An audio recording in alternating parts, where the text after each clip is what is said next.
welcome Lester Fernandes to the Karen Mitches podcast. Thanks for coming. Thank you so much for having me. Shit. Thanks a lot for having me. Yeah, I was wondering when I'd come on this. I was just waiting. I was like, one day, because I was like, oh, you restart with Shibi. I'm like, okay, my turn's coming soon. Yeah. It came this year, which it's fine. I feel bad because there's so many people that were like in my initial names I wrote out that I'm gonna get to, but like that initial list was pretty big. But so of course, like it's kind of like like a lot of people who I just like, who I enjoy and who I consider like part of the scene with me.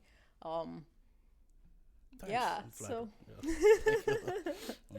who's somebody you haven't seen on that you want to see on? Somebody I haven't seen on that I want to see on. Siddesh Bhai. Oh yeah. I kind of forget about Siddesh. Yeah, I'd like to see Siddesh Bhai on a podcast. We don't know any of his secrets. Yeah, we don't. No, I have no idea. I don't know what. Like, I know he's a copywriter.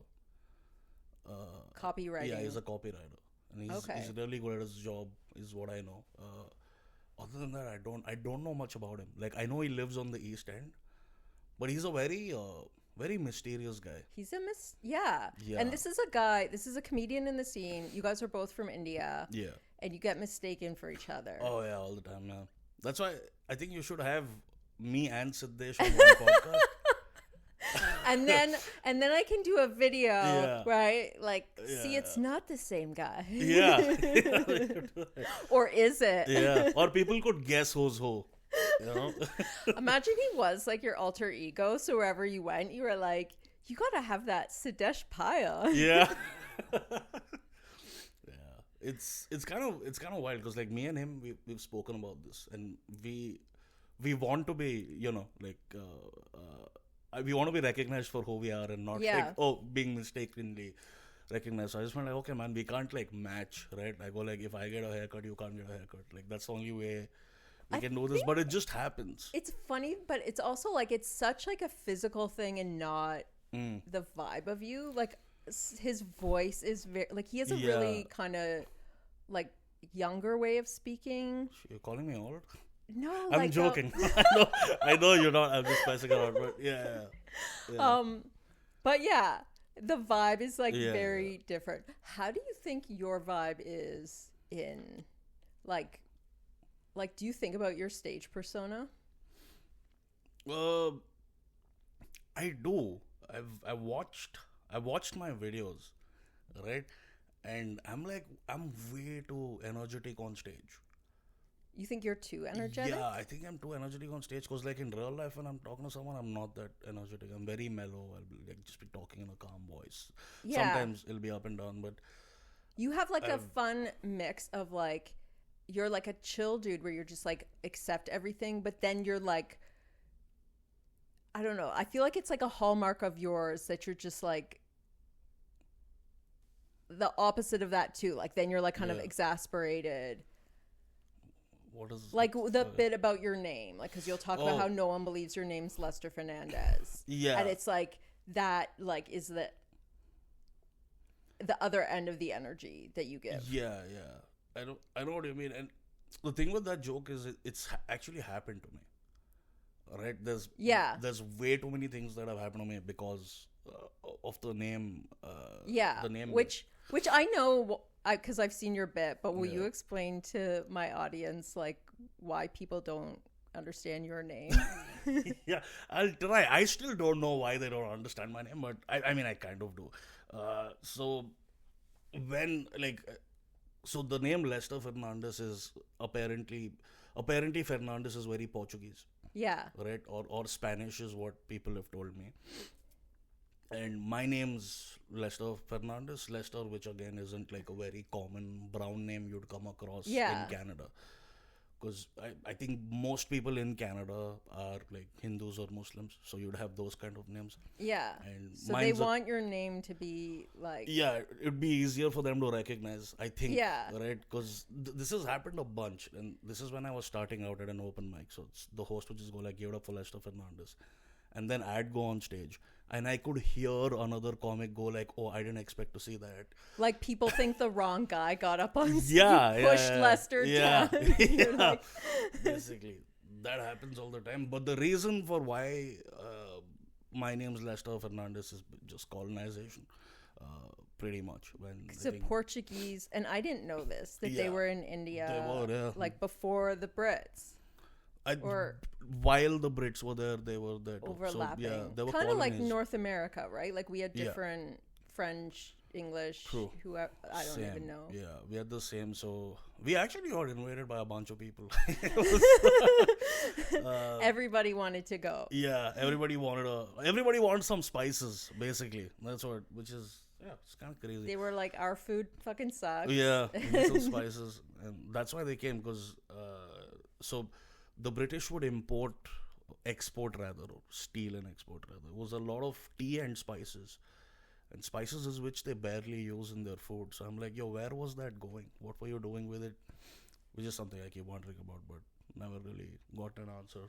Yeah, like eventually the Brits got really into Indian food, but yeah, chicken like, tikka masala. Yeah. When I was growing up, like, British, it's so weird that it's British food with Indian masalas in it, and that's their national dish, which is kind of crazy. Who's national? Britain's national dish is now an apparently Indian? Chicken tikka masala is what I saw on the internet. I might be wrong. I might. But no, be I think, and when I was going to England on a trip a few years ago, the top spots to eat were Indian places. And people, it would be like, this neighborhood is known for its Indian food. Yeah, it does feel like Indian culture has become like part of British culture. But even like growing up, we would eat like this very like meat and potatoes kind of meals at home. But now I feel like everyone in Canada eats foreign food. Like if you just go to any supermarket, there's sushi at the like ready-made section. Whereas sushi when I was a kid was like something like your mom's friend ate one time at a restaurant and had a story about it. I think that's what happens in like big cities, because they'll have people I think from multiple cultures, right? And they just open their own businesses up, and then that becomes a thing. It's how long ago did you move here? 2019 August, which isn't that long ago. It's like 5-6 years, yeah. But you seem like you've been here forever. Really? Yeah. I still feel like I'm new, though. I don't know how to explain it. Like I know what's what in the city. Like I know some lingos. I know it's not Toronto, and I know it's Toronto. Yeah. Like I've learned all of that over time, but I still feel like I'm still getting used to Toronto. Yeah. Like I don't feel like I'm completely a resident here. I feel more at home here though than I mean, mine's always weird. I was never in one place for a long time. So I grew up in Dubai, and then I moved to India for college, and then I moved. So yeah, like I grew up in. You can't really call Dubai your home because you have to leave at some point. Yeah, but when you were in Dubai, like, were you around mostly Indian people there? Yeah. So, like, I don't even get Dubai. Because everyone I know who's been there, like, they weren't a local. They were like Americans amongst Americans, or like Indians amongst I don't even get it. That's so I grew up there from the time I think I was in the first grade. Okay. Right. So, and when I was in the first grade, it was like white people and black people and Asian people, Indian people. Everyone would live in the same area. Yeah. But as Dubai developed, the white people just started living in one area, and then like the brown. No, it was everyone, dude. It was everyone. It wasn't it. Like I'm not saying it's because it's white people. I'm not saying it like that. It was everyone. Like people just want to live within their own communities. Yeah. And yeah, that's essentially what happened. But now when I went back, like the place that I grew up in, which is called Dubai, which is very, I'd say your Brampton equivalent, which is a lot of Brampton of the Dubai. Brampton of Dubai. What's it called? Dubai. Dubai. Yeah, BUR space Dubai. And there's a neighboring area called Karama, which was all like Dera as well. These are like it's like your Brampton, Mississauga equivalent. There it's just like Indians who stay. couple of Filipinos, and the whites have moved to New Dubai, and like we're living in Old Dubai, but it's a mix in New Dubai right now because there's also a lot of Indians who stay there as well. So there is it's a proper multicultural mix. But if you go to Old Dubai, you can see it's just Indians, and you can also see like infrastructure not developed as much. And they don't let anyone get citizenship? No, That's nobody. crazy. Yeah, like I think you can get a PR card if you have 1,000,000 dirhams, something like that. Oh, okay. Like if you pay 1,000,000 dirhams, then you can get a PR card. But if you have that much money, What's probably the currency? dirhams. Drums? Yeah, dirhams. And what's like 1,000,000 to either Canada or US? I don't know. Is it like probably also 1,000,000? Maybe close. Like you have to be rich. Yeah, it is a lot of money. 1,000,000 dirhams is a lot of money. Probably close to 1,000,000 here, I would say, if not more, because the Dubai currency is big as well. Yeah, so I just grew up there because what happened is since I grew up in Dubai and then I moved to India for college, a lot of people there were just like, oh, this dude's probably not Indian enough. Oh. And boy, were they surprised. Because I'm like, yo, even though I grew up in Dubai, I was technically like growing up in India. So I grew up in the same culture. And yeah. I'd like go to church, basically. That's about it. Like, I grew up as a Christian in Dubai the same way a Christian dude would grow up in India. So does India have every religion? Yeah. In like a sizable portion? Yeah. So... Like, obviously, they have Hindu and... Yeah, that's the majority. Muslim Hindus is really big there. Muslims the majority, but you've got your Christians, your Buddhists, and huge atheist population there as well. Go Team Atheism. Yeah, go Team Atheism. It's a mix of pretty much every religion there. And you're Catholic? I'm Catholic, yes.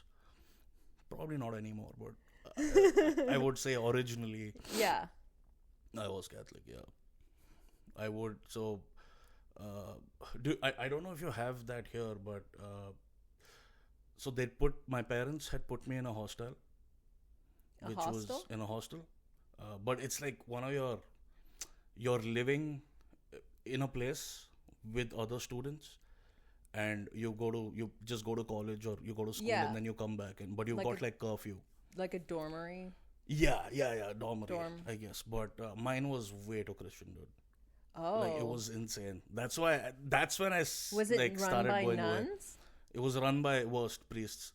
Oh no! Yeah, it was run by priests, and you know me now, right? So like, just imagine younger me. Fun guy. Yeah, I just struggled big time. Just being there, I got kicked out of one in a month. Oh shit!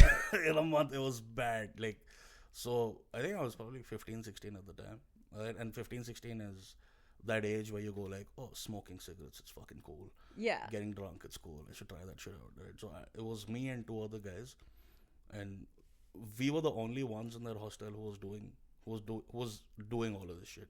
Okay. Right, the juniors. There was a lot of good kids there. Exactly. There were way too many good kids there, and it was just the three of us, the three NRIs.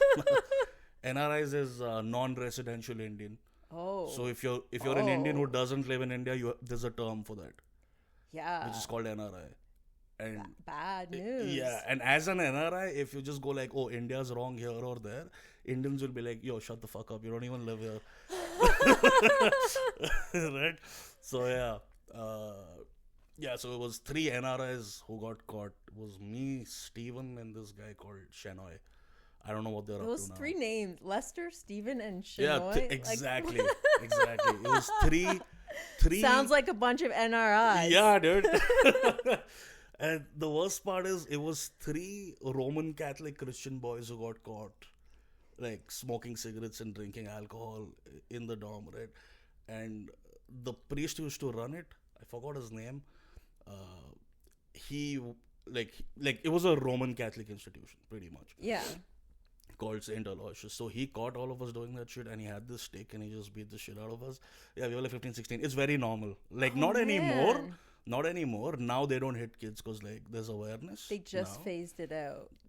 No, Like it's been a couple of years. I think. after you Yeah, left. after. Yeah, probably then. Yeah, they beat me up and they're like, you shouldn't be beating kids around here.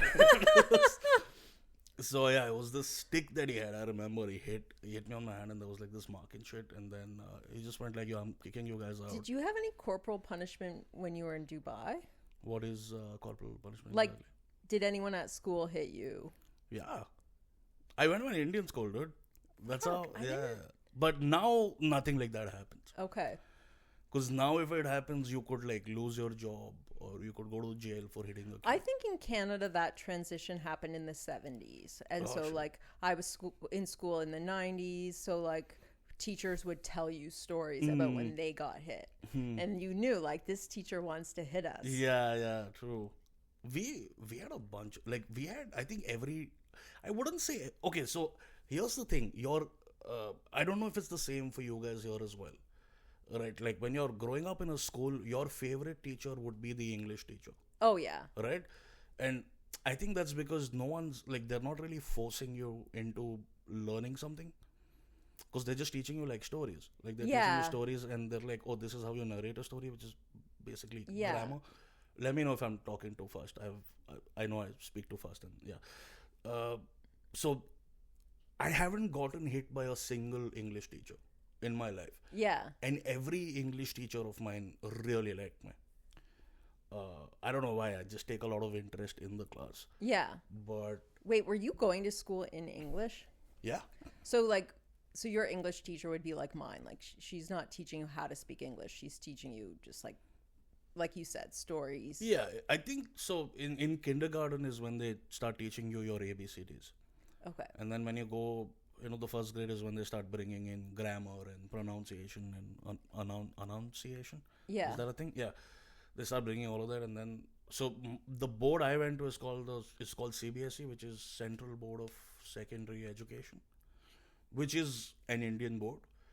But they're teaching you English from the very beginning. Like Nice. From kindergarten is when you start learning English, and you'll have a regional language as a secondary language. So mine was Hindi, but you can also choose to do French. So the guys who learn French, they don't learn Hindi. Oh fuck. So did you speak Hindi with your parents? No, I mean we can speak in Hindi, but my mother tongue's Konkani. Oh. Yeah. No, there's so many languages in India. It feels like you more guys than- make them up. Yeah, it's wild, dude. There's like more Say, than what's it called again? 300. Konkani. Konkani? Konkani, yeah. Gonk with a G? It's K. Konkani. Okay. And is that the best one? Like the best language? I don't know. Like, do you have a regional pride within India? Like, we're better than those guys. Yeah, of course. Yeah, of course there is. There's a rift between South Indians and North Indians always. Where the South Indians are like, yeah, we're way better than you guys. Are Shibi and Sadesh, Shibi Shetty and Sadesh Pai, are they from the same part of India as you? No. Me and Shibi are from the same part of India. Okay. So we're both from Karnataka, which is a state/province. Siddesh is from Maharashtra, which is more like towards the west. What's his Center. language? His would be Marathi.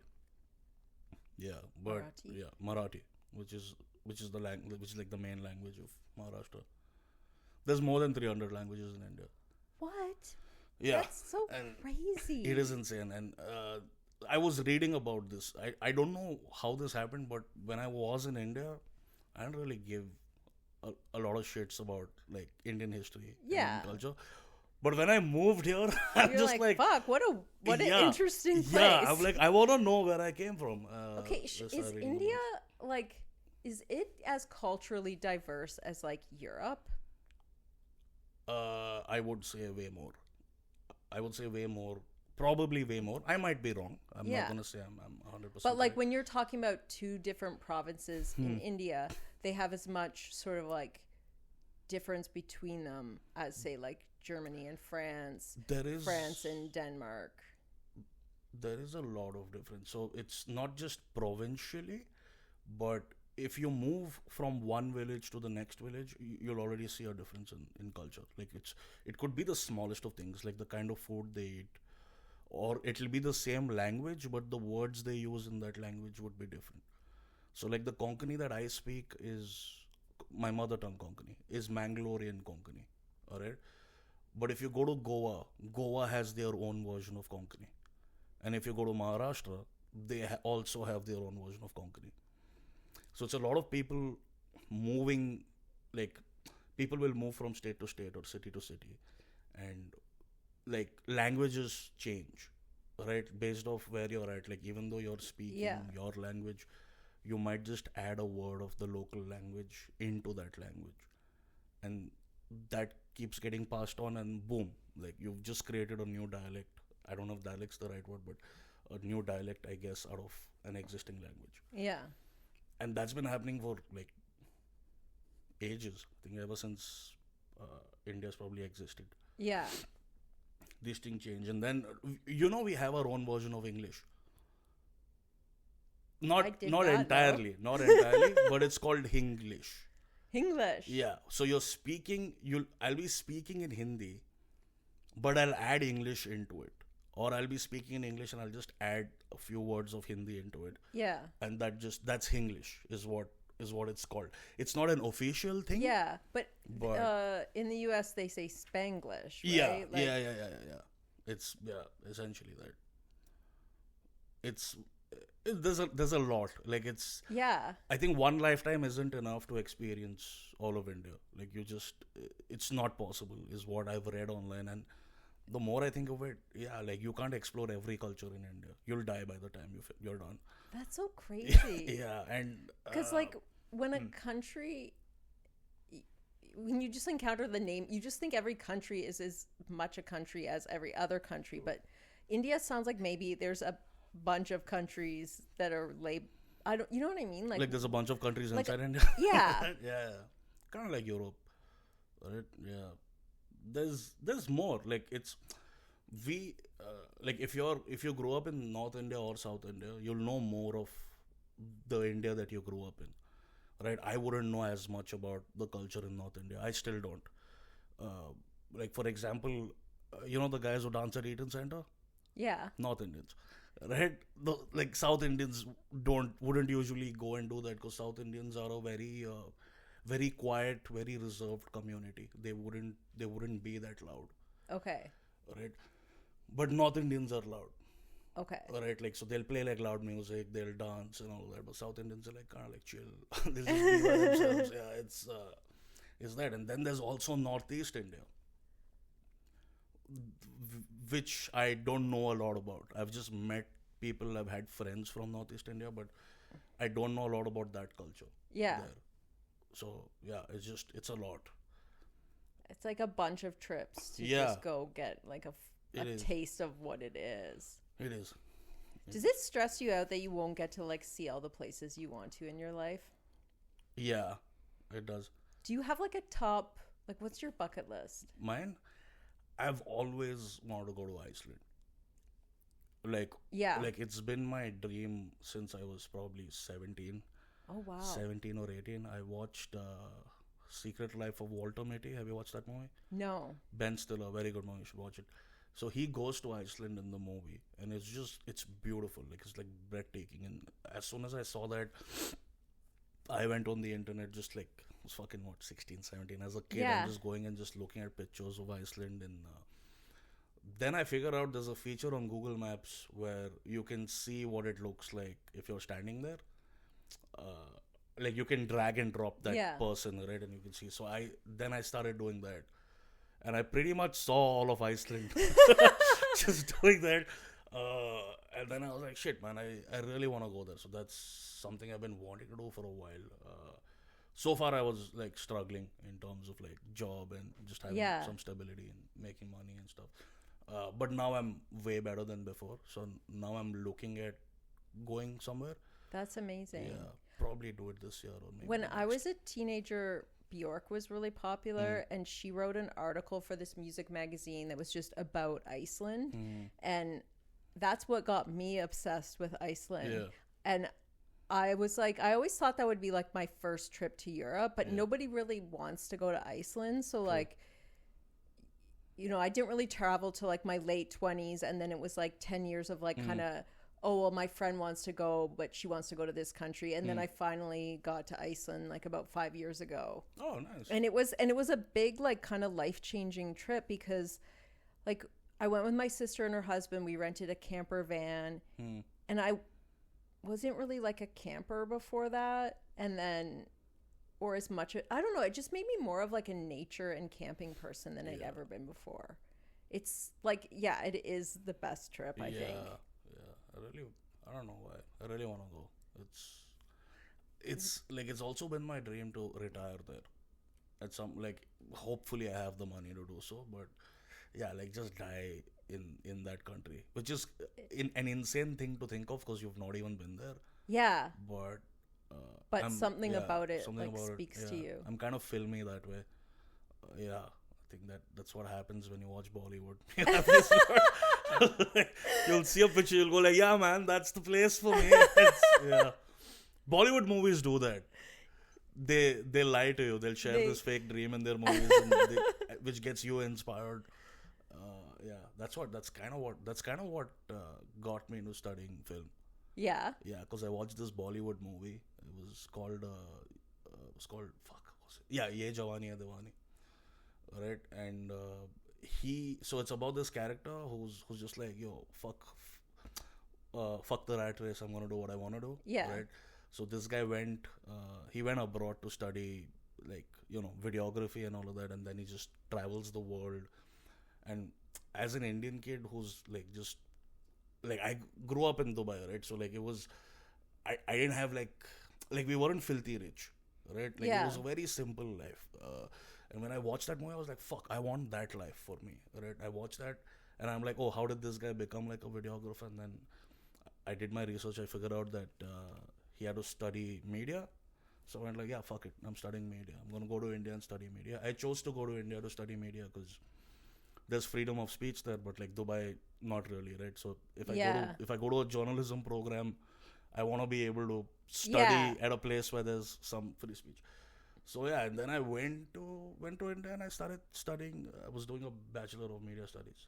That's where I met Shibi. We were in the same class.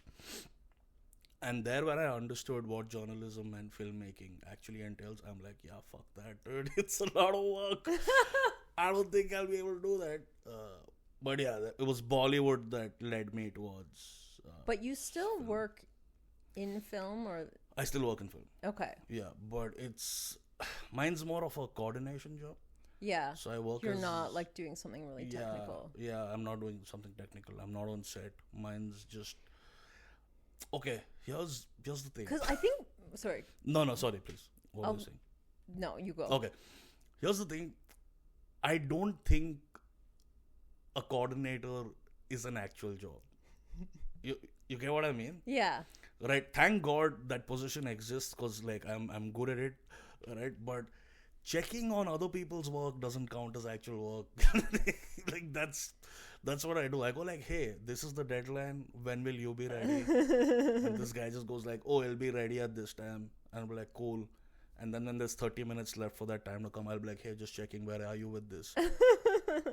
And then I'll message the client and be like, oh, it's coming at this time.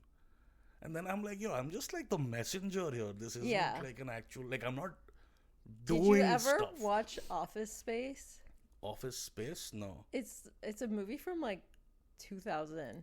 Yeah. And there's just this like guy who's trying to explain his job. Yeah. And he's just a go-between between the salespeople and the engineers. And the guy's like, why don't the salespeople just talk to the engineers themselves? Yeah. And he's like...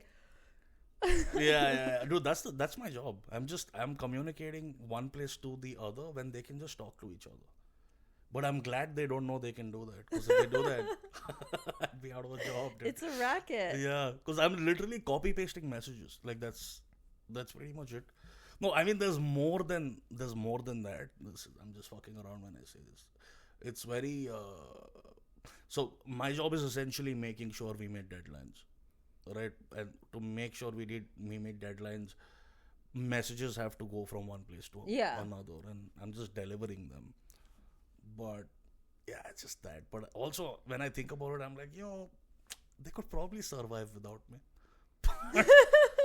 Yeah, but if they watch it, I hope they don't I hope they skip this part. It's been my experience that like nobody watches the full episodes. It's like I have. I watched Ben's episode. I watched Shibi's episode. Nice. And yeah, then I've been watching clips that pop up on TikTok. But yeah, I've watched. I feel like everyone like I guess most people watch the clips and then they'll tune in for like their friend or somebody in the scene they're curious about. True. Yeah, so. But I think it is easy to like hide stuff in the middle of your episode. Just true. They just like probably skim past it. Yeah. Also, if it's an hour long, then I feel like someone wouldn't sit and watch the whole hour at once. Yeah. They take breaks. That's what I did. Like when I watched Ben's and Shibi's episode, I took Keys as well. I watched Keys too. I just watch it in breaks as opposed to at once. Yeah. But I don't know. I struggle to watch podcasts. It's an attention thing. Yeah. For me. I find like I watch Celebrity Memoir Book Club, but I guess like I have it on while I'm doing other stuff. Okay. What is that about? It's like these two girls, they're stand-up comedians in New York, but the podcast is them just like they read a celebrity's memoir and then they kind of explain it to the audience and like judge it. Yeah. So they're kind of, it's not like super comedy oriented. Like they are, sometimes they're laughing at it, sometimes they're mad about it. Just like depends on which book. Oh. But then it's like a way to sort of like get to know the person who wrote the memoir. But it's, True. I don't know, like I don't want to listen to someone's whole memoir on like a book on tape. I'd rather just hear. So it's kind of like also like listening to two people shit talk another person. Like it has that kind of a vibe, which I like. True. I like, and again, this is clips like Bobby Lee's podcast. Which one's that? Bobby Lee is this Asian comedian in the States. Very funny guy. I watch his clips, and his clips is like a lot of his clips are like his friends will be making fun of him, or like he'll be making fun of his friends, and it's just that it's. I have like ones that come through and then they switch. Like I think I used to get Bobby Lee's. Yeah. Now I get Theo Vaughn. Yeah. And who's that? John Luca. He's like an Italian guy from New York, but maybe also Jewish, and he talks a lot about his parents' divorce. Anyway. Sure. Yeah. But yeah, that's pretty much podcast. But yeah, mine's not just podcast. I think I'd struggle to watch anything for too long. Because my attention spans become quite low.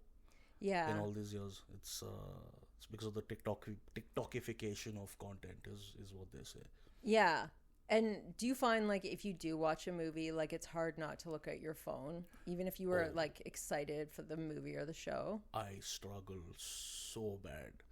I struggle big time to watch, like just sit and watch a movie.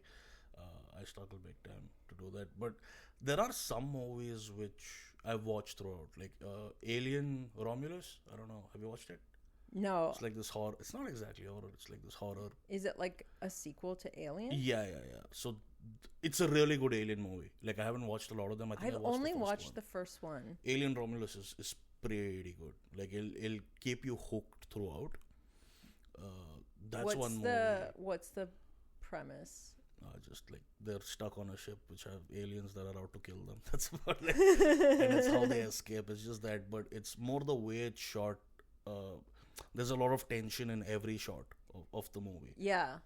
Did you watch it in the theater? No, I watched it at home. Okay. Yeah. Sometimes I think I have to go to a theater in order to like the movie.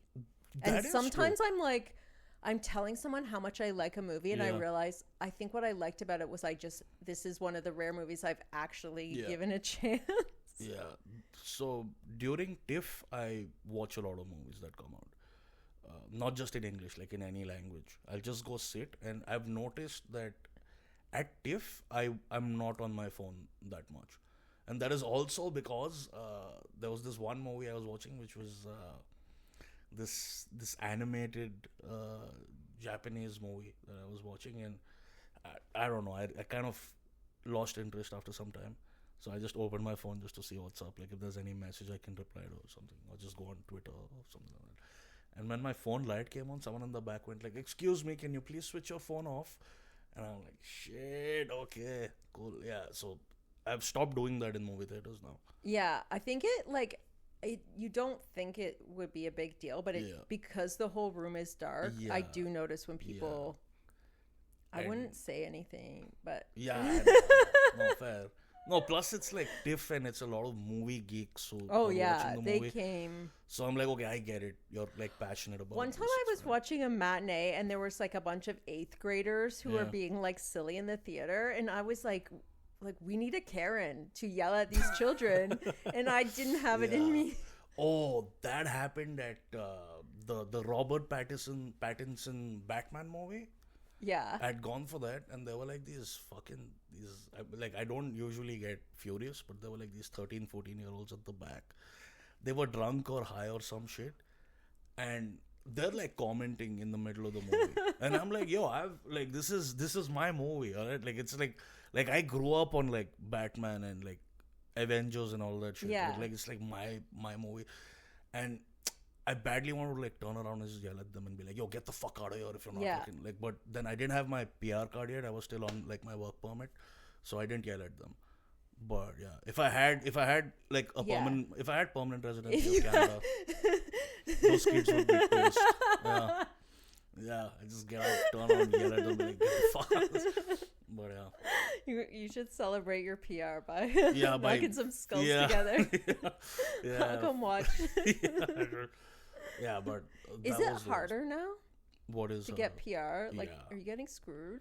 I'm good. I just found out one of my friends is heading back to the Philippines, and I haven't been able to talk to them about it, but I heard people are getting, I don't know, we're cutting back. Yeah, they changed the rules, and it was kind of like, I mean, they didn't plan this out. By they, I mean the government. They didn't plan this out well. Alright, so like during the pandemic, when every Canadian just went like, yeah, I don't think I want to get out on work, and they all just chilled at home, which is fair. I mean, I would have done the same thing if I had that option. So at that point in time, they had a huge labor shortage, so they went like, fuck it, bring all the students in, and majority of them were like Indians or like, you know, Asians. So they were already here though? Not all of them. A lot of them came during the pandemic because they were just accepting applications, and in India, they would just sell the dream that, oh, you can come here, study, work for a bit, and then you're a permanent resident. So everyone came here believing that. Because there's also agents in India who will just go like, oh, just go to Canada. It's easy. You'll fucking like just get it like that.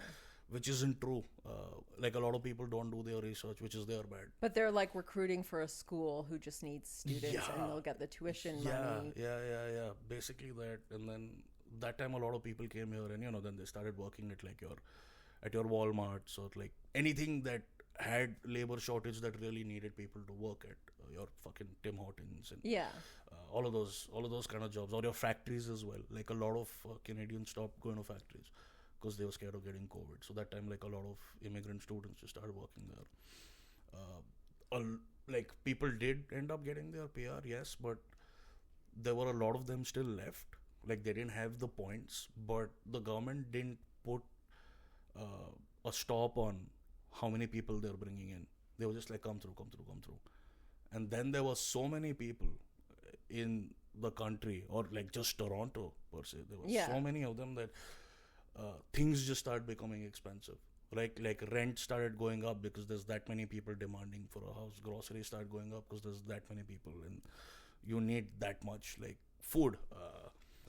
And then the government just goes like, well, guess we don't need them anymore. And they were like, get the fuck out of here. That's about it. But like, it's like, I don't think it's a wrong decision to make changes to how easy it is to be able to stay back here. Yeah. Because it's like, I mean, overpopulation is genuinely an issue. Right? Yeah. It shouldn't get to that. But I feel like what they could have done better, or what the government could have done better, is maybe planned how many people you're bringing in, and also look at who you're bringing in. Right? Like, I don't think they really did background checks of who they were bringing in. True story, not gonna lie. So, me, Shibi, we studied, we studied in Bangalore. We did college and then we worked there for a bit as well.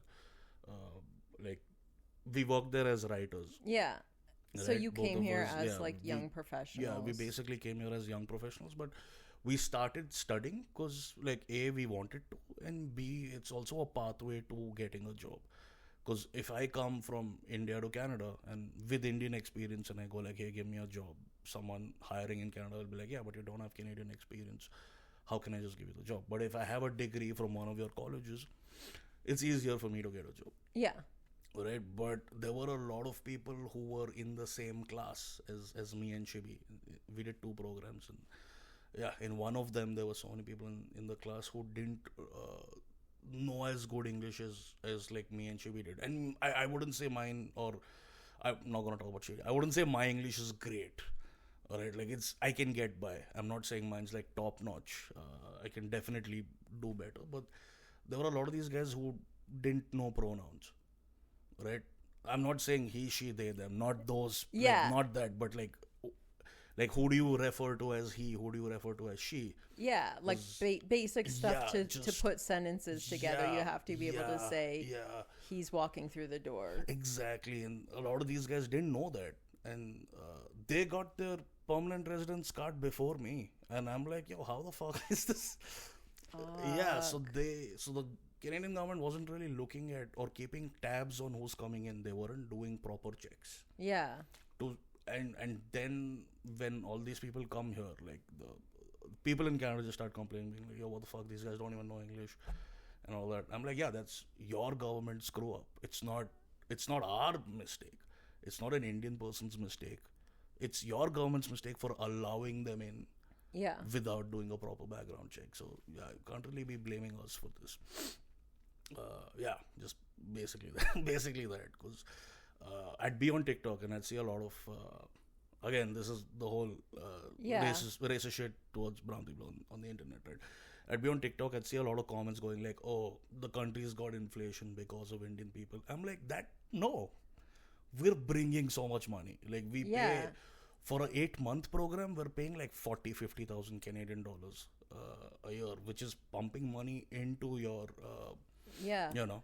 I feel like a lot of people don't realize how much 2008 plays into things because we had to avoid a depression. And two things that we did was keeping interest rates lower than we normally do, which inflates asset prices. Yeah.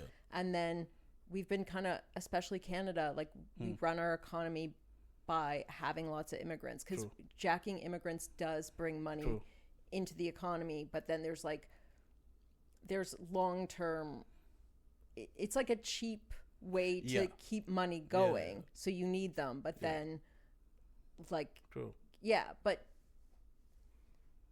you work in finance, right? I do. So you'd know more about this than me. Yeah.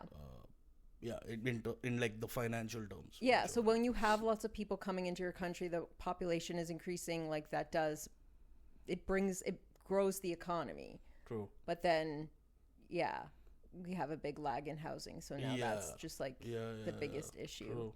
Because it's also like anyone who moves to Canada, like I don't think anybody would want to go settle in, Newfoundland or like those places. Because even people from Newfoundland are in other parts of the country getting work.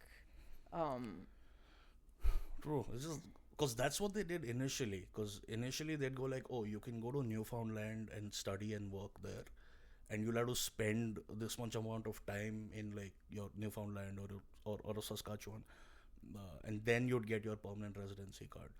But once you have your permanent residency card, you could go to any corner in Canada. You don't have to stay in that place, right? So people would spend 5 years in, say, your Newfoundland or Saskatchewan, 5 to maybe 6 or 10. Like, they just spend time there working and getting the experience or getting the points. And then when they get the points, they move to Toronto.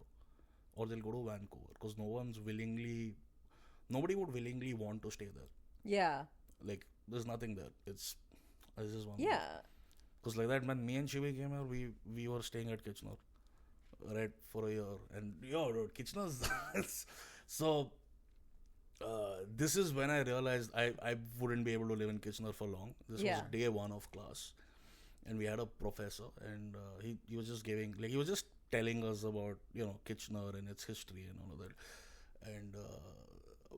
and we were like a couple of 20-year-olds, right? Also, about that class, I think there were 20 people in the class, and only four of them were like not Indian. The rest of them were like Indian immigrant students, right? And so all the immigrant students were just like, "Hey, Kyle, what can we do in Kitchener that's fun?" And he just tells a bunch of 20-something students, "There's cornfields you should go check out." And I'm like, "Cornfields? What? What?" Welcome to Canada. Have you seen our sexy cornfields? Yeah, because I was like, shit, dude. I was like, okay, like, I get Kitchener's kind of a village, but I'm like, yo, there's villages in India that are kind of more happening. Then, yeah. That's when I was like, yeah, I need to get out of here and move into the city. Because I've been a city boy all my life, too. So. Were you doing comedy already in India? Not exactly. So, I think in India, I would probably have done comedy for a month, but I didn't get up every day. Like, I think every 2 weeks I'd go to one open mic. And then when I moved to Dubai again, because I moved to Dubai after studying in India, I moved to Dubai and I worked there for a bit. In Dubai, I probably did comedy for like 2 months. Then when I moved here, which was 2019, that time I started doing comedy properly. But properly when I was in Kitchener was, I think, 2 days a week. Yeah. Sometimes 3 if I'm lucky. Because Kitchener wouldn't have that many shows. Yeah. At that time. Now they do, I think. They wouldn't have that many shows that time. But the people in the scene were really, really, really, really nice to me and Shibi, because we'd both go at the same time. There was this comic called Eric Hansen, Stuart Service, Lindsay Endersby. I don't know if you've seen Lindsay. She's around here a lot. So Lindsay Endersby? No, I don't know. And yeah, there was Dave and Tom as well. So like we made friends with these guys, and then so Stuart has done this a couple of times for me and Chibi, where like I think he liked me and Chibi's comedy, right? Yeah. So there was a show in Allura, or there'd be a show in Guelph. Stuart would come to our house in Kitchener, pick us up and take us to Allura, and then we'd do a show there, and then he'd drive us back to Kitchener. That's amazing. And then he'd go back home to Guelph from there. What a great guy. Yeah, really good guy. Should meet him. It's been a while. Yeah.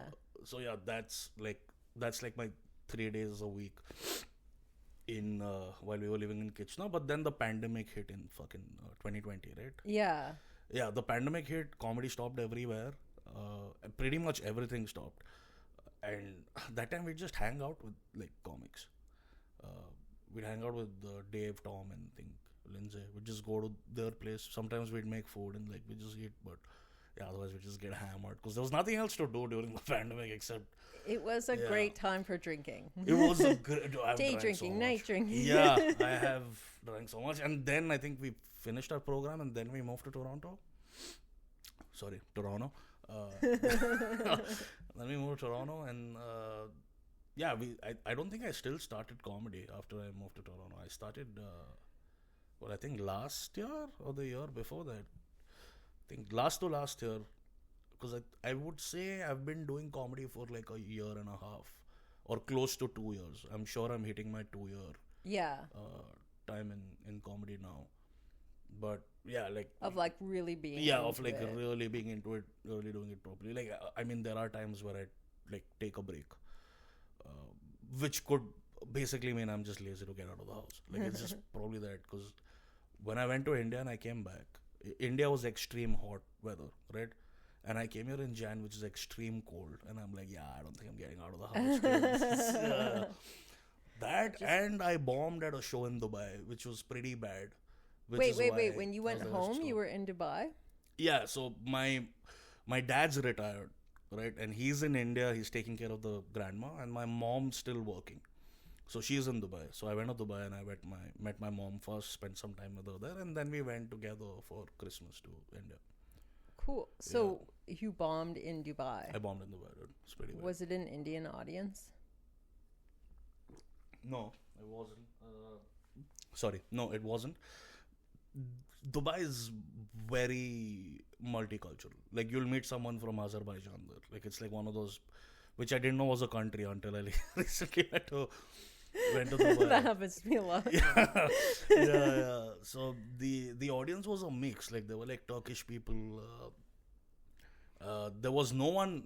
There were three people from Vancouver in that audience, but everyone else is like some part of Europe, or someone's from Turkey, someone's from Egypt. Like uh, it's too mixed. It like comedy there, the audience is too mixed unless they say it's a brown show.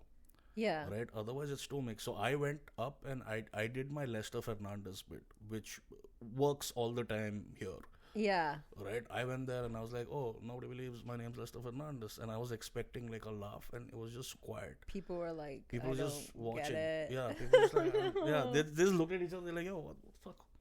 And then someone gets up, like someone in the audience, I don't know if they were drunk or what, but they get up and they go like, that doesn't make sense. Why does nobody believe your name's Lester Fernandes? And then I had to explain. Like I had to be like, oh, there's not a lot of Indians there with a name like mine. And they go like, oh, okay, that makes sense. And then I bombed the rest of the fucking 9 minutes. Utmost silence. I got a few giggles when I did crowd work, but then it was utmost silence. And after that, I was just chatting with the producer, and this producer's like a really good friend of mine. Like we've known each other for before, and he was just like, dude, what the fuck was that? I was like, yeah, I don't know, man, I just bombed. And he's like, dude, I thought you've been doing comedy for like a good 5 years. I'm like, nah, dude, I didn't really do it for 5 years. I've been doing it probably for a year and a half, because I quit after I like moved from Dubai. I just did 2 months in Dubai. And he was like, still, like, if you've been doing it for a year and a half, you should have been able to handle that. And I was like, well, I guess you're right. And then when I got back here, I was like, yeah, I really need to think this comedy shit through. Then I just took a break and... Oh, he got like in your head. Yeah, but he wasn't being mean to me. He was just saying, because he's elder to me. He was kind of like a mentor when I was there, because I was working in his company. Yeah. So he was kind of like a mentor. So what he said, it did make sense. And I was just like, yeah, actually, I could have done way better. And like, I didn't do as well as I should have. And that just got me thinking, like, I just sat down and I looked at a lot of the jokes that I've done. And I realized that a lot of these jokes will only work in Toronto. They wouldn't work anywhere else. So like, I just took a break and sort of got my head back into the game. Yeah. Yeah, then I just got back again. Now I'm just trying to write, not brown jokes. Because I do the brown jokes because it comes very easy to me. I don't have to work too hard or like beat my head around getting a laugh with brown jokes, because I'm like, oh, I figured out what to add where, or like what tweak to make, or what to say. Like I've even figured out what to say if the joke doesn't work. Yeah. So to get them to laugh again. But I'm like, yeah, I need to start exploring other stuff as well. Like, you know, like joking about relationships, or like current affairs, or just observational humor, stuff like that. Yeah, that's pretty much the story. I yap a lot. I don't know. I feel like I don't want you to... I just think like sometimes like when you bomb, like you can't learn anything from it. It's just like shit starts going south and it's just done, you know? That's and then true. It's just like keep going. Like that's true, yeah. It is... It like... I have learned something from bombing at times. Yeah. Which is, oh, I could have said this joke in another way. Yeah. Or I'll just be like, okay, none of this shit's funny. Right? I think sometimes like bombing is just about practice. Like, because sometimes it's not even like, it's like something, if you're in practice, then like something weird happening, you're more likely to roll with it and have like a good recovery. True. I don't know. Yeah, true. Yeah, but that's what bombing teaches you, right? Like, because I think initially when I started doing comedy, I didn't know what a bomb was. Alright? Like, a bomb is when there's utmost silence. Alright? But now I'm just like, oh, if they didn't laugh at that one joke throughout, but they just laughed at the punchline, then I probably didn't bomb. Then I need to find a way to get people to laugh at the premise. That's how I think of it now. Like, now I'm just like, if I've bombed, it's absolute silence. Like, absolute silence as in, you can hear someone pay on the card machine. Yeah. Yeah, like if it's absolute silence, then I'd go like, oh yeah, I bombed. That's how I look at it now. But I've had a lot of fun bombs too. Yeah? Yeah. I've had a lot of fun bombs. What are your fun ones? So this was a place called Jamie Jazz in Guelph. Jamie Jazz. Yeah, Jamie Jazz in Guelph. I don't think they do anything anymore. This was like pre-pandemic. So I was doing a show there, and what happened is, it was supposed to be a proper show with audiences. Yeah. Right? But the audiences didn't show up for the first 30 minutes of the show. So what happened is, the comics got hammered. Right? All the comics are drunk out of their mind, and the guy who's running the show is also drunk. Right? He's hosting, and this guy is just drunk out of his mind. He goes on stage, and I don't remember, like, this is when the audiences come. Like, 30 minutes in, the audiences come. This guy goes on stage and he goes like, oh, now you fuckers arrived. Where were you? Where were you? Do you know how long we waited for? And he's drunk. Like, he's sloppy. He's not talking properly. And then he just goes like, what's your background? And this dude just goes like, oh, I'm Jewish. And then the host just goes like, oh, I fucking hate Jewish people. Oh my God. Yeah. And turns out the whole group was Jewish. The whole group was Jewish. And we're in the back, like, the comics are in the back just laughing. Because we're all drunk. Right? We're all drunk. We don't realize that, oh, it's just a Jewish group. This is not going to go great. We're all just laughing because we're fucking hammered. And then the guy hosting kind of like lifts it back up. He goes like, no, you're getting me wrong. I don't only hate Jewish people. I also hate Asians. I also hate Indians. I also hate white people. I hate myself too. I hate everyone equally. I'm just an asshole. He says that, and then things get a little better. Yeah, it's a lot to come up with just your anti-Semitism. Yeah. Just kick off the show. Yeah. And then he brings the first comic up who does Jewish jokes. Oh my God. Yeah. And by the time I went up, dude, I'm drunk out of my mind. So I just don't care. I went up, I tried doing my bits, nobody laughed. So I just started singing a song. And they sang back. What song did you sing? I don't remember. It's been a while. I think probably Fireflies or something like that. At the time. And then they sang back. And then I just left. And yeah, but I bombed pretty much. I just sang and they sang back, but they were just being supportive. Like, you know what I mean? Like at an open mic, if there's an audience member who's watching you try and like you're not making anyone laugh, they'll still go like, yeah, it was just that. That was one fun bomb. Oh fuck, there was this other one. This was kind of scary. So this is when I just started doing comedy, and for a lot of people, when they just start doing comedy, they start doing edgy jokes. Yeah. So I was one of those people. Yeah. Right? I had this joke about suicide, which I don't do ever, because I realized that it's just edgy, it's not funny. Yeah. So I did this joke at a dive bar in Cambridge. Oh God. And the dive bar is like, it's got regular customers. Yeah. Right? And I didn't know this, but someone from the dive bar recently offed themselves. Fuck. Right? And I go up, I do the joke. The joke is basically, like, okay, the point of the joke is, you are truly a loser if you can't even kill yourself, right? Yeah. Okay, that was the point of the joke. Because I speak about someone who tried committing suicide and failed at it. Something I read on the newspaper, right? And I just say that, and there was someone in the audience, and this dude's like fucking wearing sleeveless. He's wearing a sleeveless t-shirt. He's bald. He's got like fucking tattoos on his hands and stuff. So like visually, he looks fucking like a rough terrifying. guy. Yeah, he looks like a rough guy. I cracked that suicide joke, and that guy goes like, "Hey, don't you dare fucking say anything about suiciding." And I was like, oh fuck, because it's a dive bar, dude. Yeah. Like, I've heard stories of like bottles being broken on someone's head and shit like that. And I was just scared because Shibi was there as well. Shibi was there watching, and she was just like, yo, shut the fuck up. Yeah, like, it was just like, get the fuck off. It looks like it's gonna get serious. So I just finish. Like, I mean, the joke was already finished, and then I just do one joke, and I get off, and the host, who's Taig at the time, Taig, right?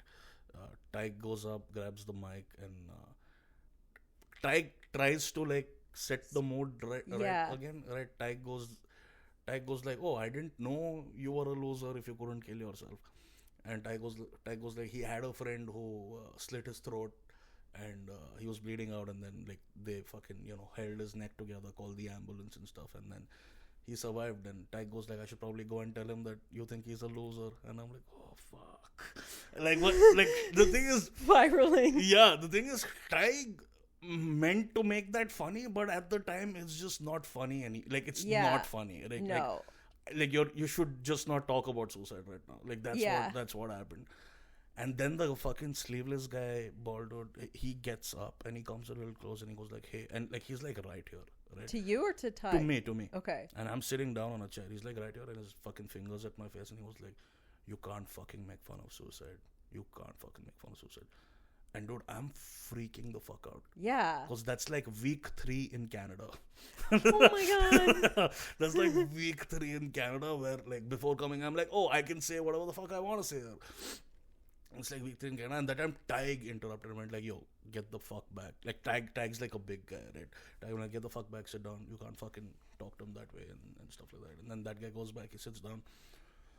And when the show's done, I go to Taig and I go like, oh man, I'm sorry about that joke. He's like, dude, don't apologize. This is an open mic. You're supposed to try stuff out. Unfortunately, that dude was just wasted, so that happened. And then I was standing outside. I was having a smoke, and that dude comes out. The dude was bald with tattoos on his arms. He comes up to me and he was like, hey man, I'm sorry. I overreacted. And I'm like, oh, okay, thanks. I thought you were coming to kill me, dude. I was so fucking scared. Yeah, these are pretty bad. But did he tell you like his friend had just died?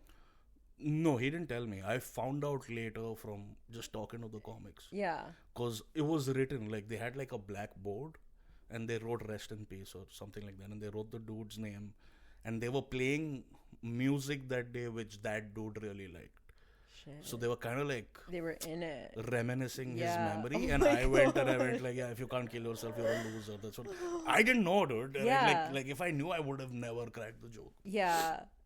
Fuck. Well, yeah. Comedy is all about context. Yeah. And you don't really know everyone's context, right? Like there's the kind of mood of the culture at this moment in your city and like the people who live there. But you can't... True. You can't do that. But I did have a lesson from that day, though. The lesson's basically, if you've got an edgy joke and you can't say to the person that it has something to do with. Yeah.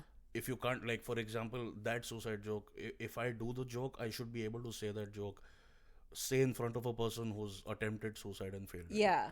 If I don't have the balls to do that, I should not be doing that joke. Yeah. It's just that, like, if you're mocking fun at a community or something like that, do it to their faces. If you can't do that, just don't do that joke.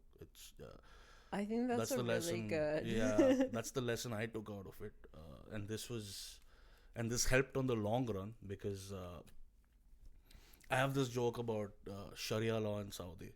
Yeah. I don't know if you've heard of it. Yes. Yeah, so I've got that joke. I'm not gonna say it out loud so that okay. Yeah. So I did that joke for a while. And then there was this comic who came up to me and just went like, hey, I kind of find that joke offensive. It's a Muslim comic. Yeah. And I was just like, I don't understand why you would find that joke offensive, because it's like I'm punching down on Sharia law. And they just go like, oh, I don't think you should be doing that joke because you're not Muslim. And I go like that. Like, that doesn't make sense to me.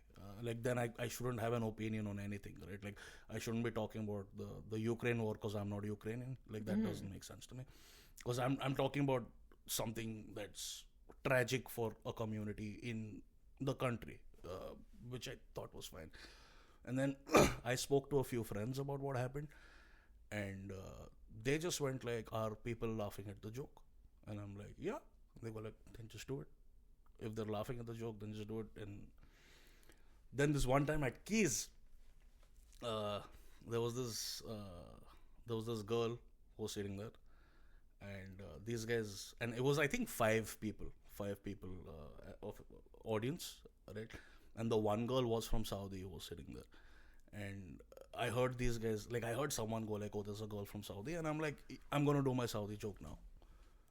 Yeah. Just to see how it goes. Like, I'm going to do it now because that's someone who's from Saudi. Yeah. Because the comic who came to me earlier telling me the jokes, not funny, offensive or like not funny, wasn't from Saudi. So I go and I do the joke in front of her and the other four people.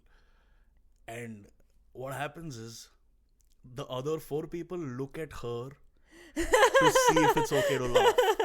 Right? She bursts out laughing. Amazing. And then the other four start laughing along. Yeah.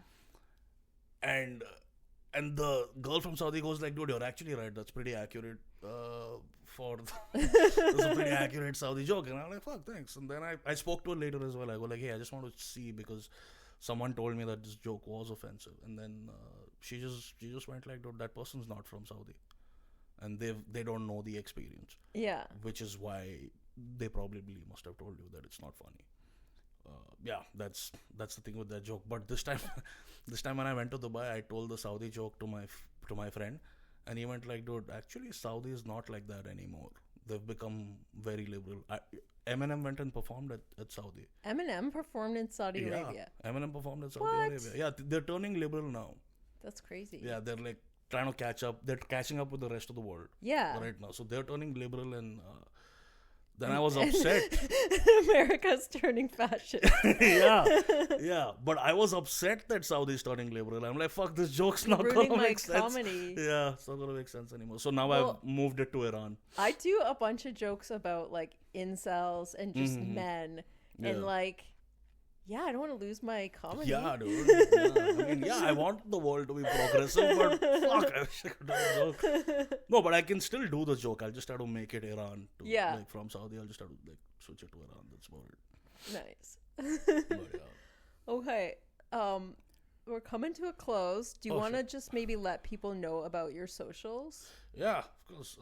Thanks for having me, Karen. My socials are Instagram is Real Lester Fernandes. That's about it. I just have that. Yeah. Nice. Yeah. Okay. Thank you so much for being on, Lester. No worries. Thanks for having me.